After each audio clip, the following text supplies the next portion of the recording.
Крым покидает родную гавань. И сегодня я объясню, почему Крым обречен. Почему у России нет ни единого шанса его удержать, почему это уже не остановить и что будет с 2 миллионами людей, которые там живут. Мы своими глазами видим, как Путин не может защитить русскоязычных в Крыму. Тех самых, ради которых все якобы затевалось. Вся линия лживых отговорок про защиту рушится на глазах. Ему всегда было плевать на народ. Его волновала только власть императора. Разделяй и властвуй. Но самое страшное, что и всем остальным на жителей Крыма тоже наплевать. Защита людей была лишь оберткой для людоедства. Людям, которых сама же власть довела до нищеты, она предложила дешевый способ потешить самолюбие. Примкнуть к силе, которая поставит на колени взорвавшихся соседей. И даже чужое горе бомбили 8 лет, аллеи ангелов, эта машина превратила в топливо. О погибших детях Донбасса она вспоминала ровно тогда, когда нужно было оправдать новых погибших. А теперь посмотрите, как выглядит русский мир на практике. Прямо сейчас на Кубани местные фотографируют машины с крымскими номерами и скидывают в чаты. И этим машинам сутки не продают бензин. Вот вам и духовность. Вот вам и своих не бросаем. Если Украина зайдет в Крым, ракеты русского мира полетят на полуостров на головы вчерашних освобожденных так же легко, как на Херсон. Тот самый Херсон, который был с Россией навсегда. «Мы дома, теперь хоть камни с неба», — говорили некоторые жители Крыма. Камней не будет. Будут ракеты. Сегодня я докажу. Шансов удержать Крым у России нет и не будет. И покажу на истории последних 100 лет, почему платят за это всегда одни и те же.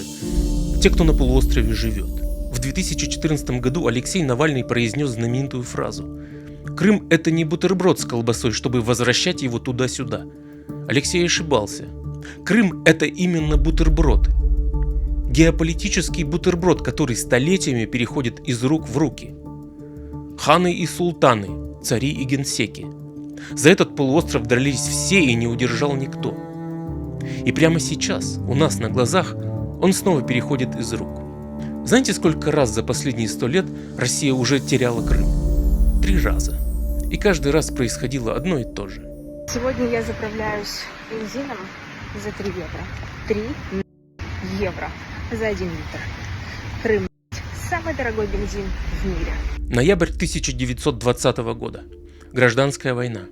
Крым – последний кусок белой России, держится он на одной единственной ниточке, на Перекопском перешейке шириной в 8 километров. Красная армия этот перешеек прорывает. И генерал Врангель понимает то, что до него понимали все, кто когда-либо держал этот полуостров. Если враг вошел через Перекоп, Крым уже не удержать. Никак. Остается только море. И Врангель делает то, чего от него никто не ожидал. Он проводит эвакуацию. За 4 дня из 5 портов – Севастополь, Ялта, Феодосия, Керчь, Евпатория – на 126 судах полуостров покидают 145 тысяч человек. Солдаты, офицеры, раненые, женщины, дети, чиновники, семьи – все, что способно плавать, линкоры, транспорты, буксиры, баржи с неисправными машинами, которые тянут на веревке, все уходит в море. В Константинополь, в неизвестность. Вот что интересно, изначально штаб планировал вывести 30 тысяч человек. Считали, что гражданские не поедут. Куда им в неизвестность, на чужбину, без денег и без будущего? А поехало в 4 раза больше. Люди бросали дома, землю, могилы предков и лезли на баржи по канатам. Знаете почему? Потому что они понимали, кто идет следом. А теперь про тех, кто остался. Их было большинство, им обещали амнистию. Война окончена, советская власть не мстит, живите спокойно. И они поверили. Солдаты, офицеры, медсестры, учителя, священники, сотни тысяч людей решили, что дом важнее страха. А потом начинаются расстрелы. Регистрация бывших военных, списки, подвалы, рвы. Людей, которым обещали амнистию, убивают тысячами по спискам, которые они сами же и заполнили, поверив новой власти. Сколько всего, точно не знает никто. Оценки историков расходятся от десятков тысяч до 120 тысяч человек. Но даже сама советская власть позже признала, специальная комиссия в ЦИК осудила действия крымских ревкомов за избыточную жестокость. Террор был таким, что его осудили сами организаторы террора.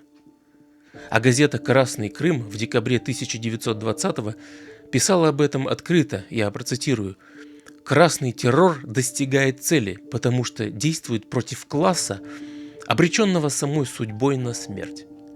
Это не скрывали, этим гордились. А потом, когда расстрелы пошли на спад, в Крым пришел голод. 1921-1923 годы. Полуостров, который кормил себя веками, вымирал десятками тысяч, по оценкам до 100 тысяч человек. Те, кого не расстреляли как врагов, умерли как лишние. И вот первая формула крымской истории. Когда Российская империя уходила из Крыма, она вывезла 145 тысяч человек. Когда в Крым зашла другая империя, Красная, она принесла расстрельные списки и голод. Худшее в истории этого полуострова случается не тогда, когда власть его теряет, а тогда, когда она его освобождает. Но, может быть, это большевики?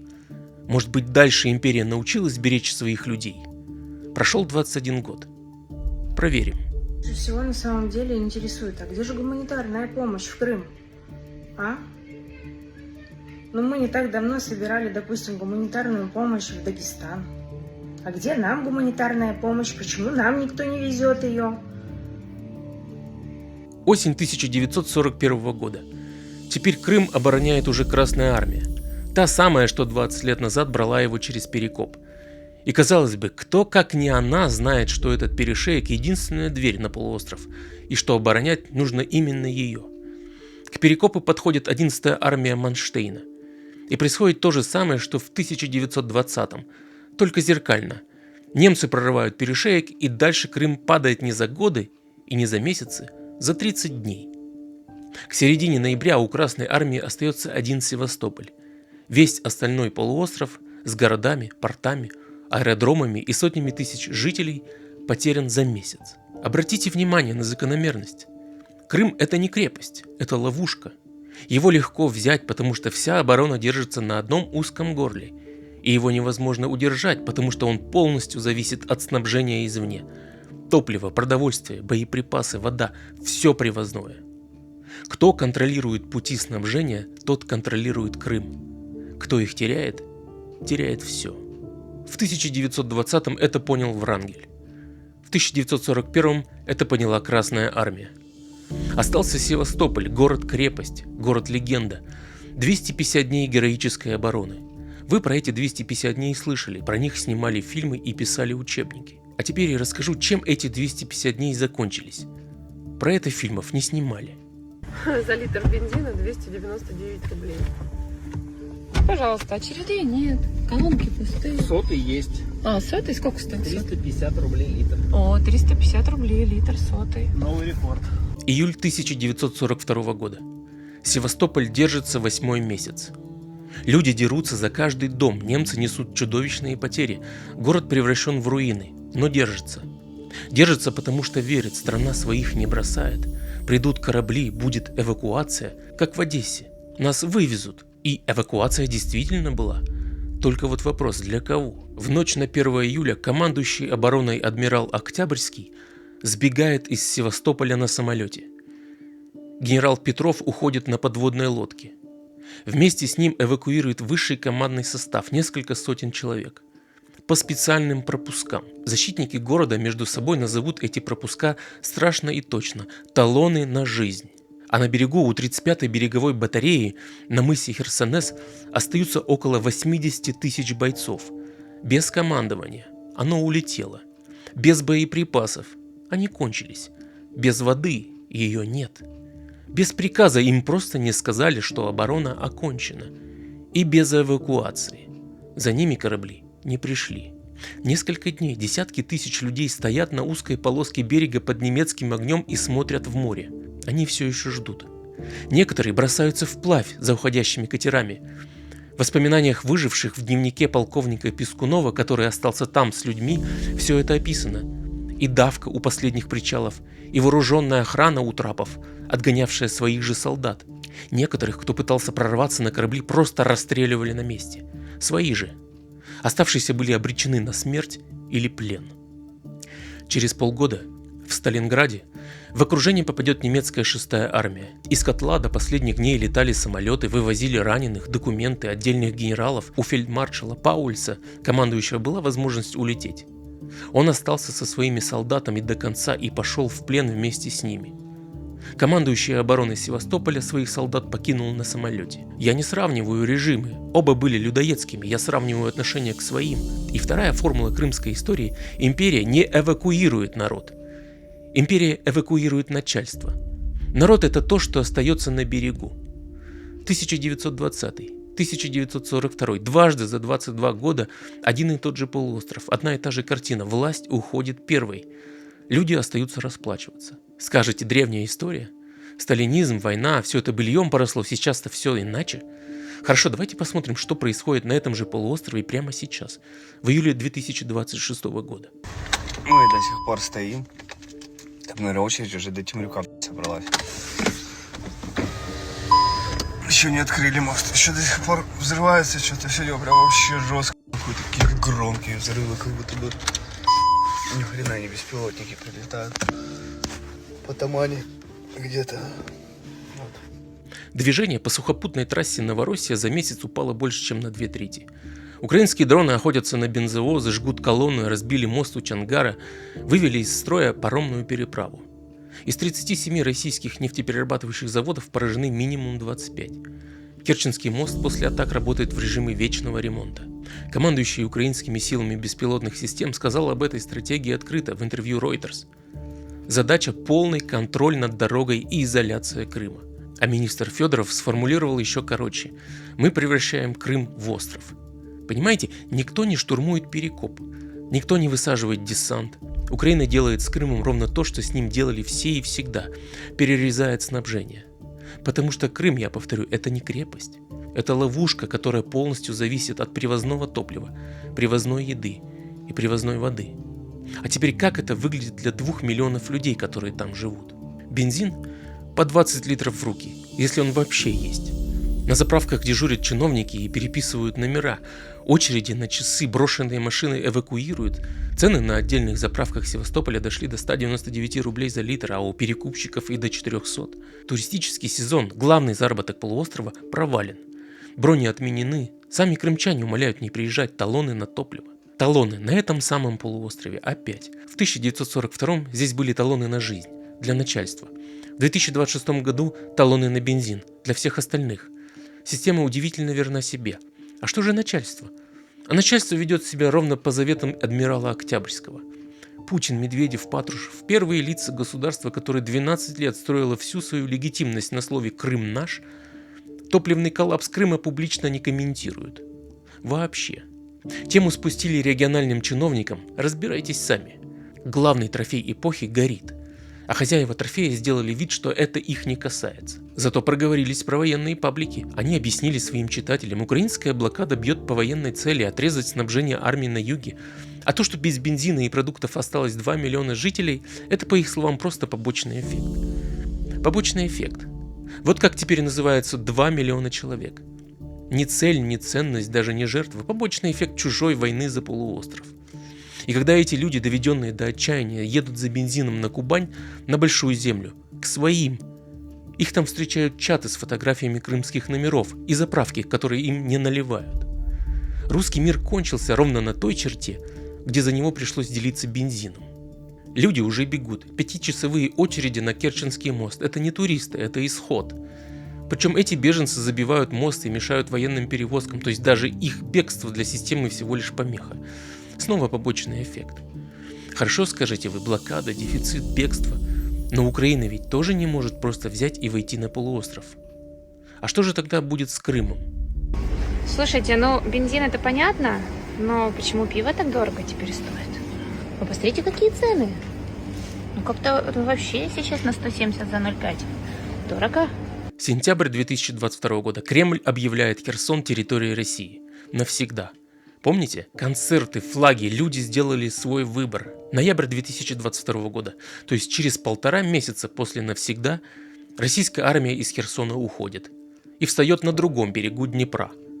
И вот с этого момента начинается то, ради чего я вообще делаю это видео. Смотрите внимательно, потому что это модель. Российская армия начинает методично уничтожать город, который только что называла своим. Артиллерия, авиабомбы. А с 2024 года по жителям Херсона начинают охотиться FPV-дроны. Не по военным объектам, по людям, по велосипедистам, по пешеходам, по машинам скорой помощи, по бабушкам на остановках. Оператор дрона видит на экране, что перед ним женщина с сумками и бьет. Жители придумали этому название, которое теперь знает весь мир. Человеческое сафари. Комиссия ООН расследовала эти атаки и в 2025 году квалифицировала их как преступление против человечности. По данным ООН, только дронами в Херсоне убито минимум 200 гражданских, ранено больше 2000. Human Rights Watch выпустила отдельный доклад «Охота с высоты», а российские военные свои видео этой охоты выкладывают сами, в собственные телеграм-каналы, гордятся. Это делают с городом, чьих жителей 3 года назад объявили гражданами России, с людьми, которых защищали, которых освобождали, которые сделали выбор. Как только город перестал быть трофеем, его жителей превратили в мишени для тренировки операторов. А теперь наложите эту модель на Крым, и вы увидите будущее, о котором не говорит ни российская пропаганда, ни, честно говоря, почти никто. Россия не может удержать Крым, у нее нет ответа на дроновую блокаду. И вы только что видели, как снабжение полуострова умирает в прямом эфире. Но и уходя, Россия никуда не денется. Она встанет за Керченским проливом, как встала за Днепром. И у нее будет ровно тот же арсенал и ровно та же логика. То, что не мое, не должно жить. Только Херсон – это город с населением в несколько десятков тысяч оставшихся жителей. А Крым – это полуостров, на котором живут 2 миллиона человек. И которые рискуют оказаться между двумя армиями, в статусе, который для них уже придумали – побочный эффект. Как вот варенье закрывать, как компоты варить? 122 рубля каждый день дорожает. И вот теперь финал. Соберем всю картину. Все 100 лет. 1920 год. Империя проигрывает. И, уходя, вывозит из Крыма 145 тысяч человек. Проигравший белый генерал оказался единственным правителем в этой истории, который эвакуировал не начальство, а людей. 1942 год. Империя бежит из Севастополя, начальство улетает по талонам на жизнь.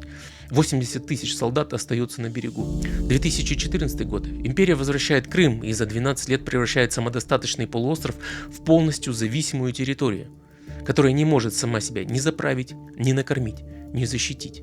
2026 год. Полуостров в блокаде, бензин по талонам, Кремль молчит. Люди бегут по 5-часовым очередям, а на том берегу уже готова херсонская модель. Крым покидает родную гавань. Но вот что важно понять. Гавань его не удерживает. Гавань спускает на воду начальственные катера. А народ, как и всегда, остается стоять на причале и смотреть в море. Империя за 100 лет не изменилась ни на миллиметр. Она умеет захватывать. Она не умеет удерживать. И она никогда, ни разу за всю эту историю не считала людей на этом полуострове чем-то большим, чем побочным эффектом. Поэтому я скажу жителям Крыма то, чего им не скажет ни один телевизор. Ваше спасение не в укреплении моста и не в новых талонах. Ваше счастье наступит только тогда, когда закончится война.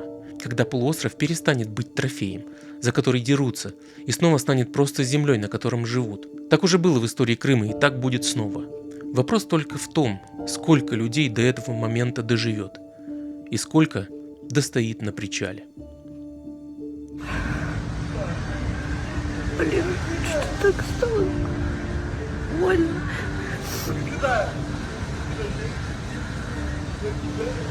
Я даже не думала, что заплачу.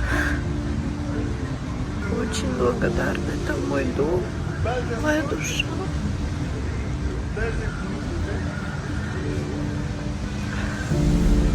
Наверное, это надо отплакать, потому что впереди меня ждет много важных решений, действий, которые нужно делать уже как бы безэмоционально. Поэтому я, пожалуй, сейчас, наверное, поплачу. Тут будет грустно. Вот. Посмотрите, какая красота.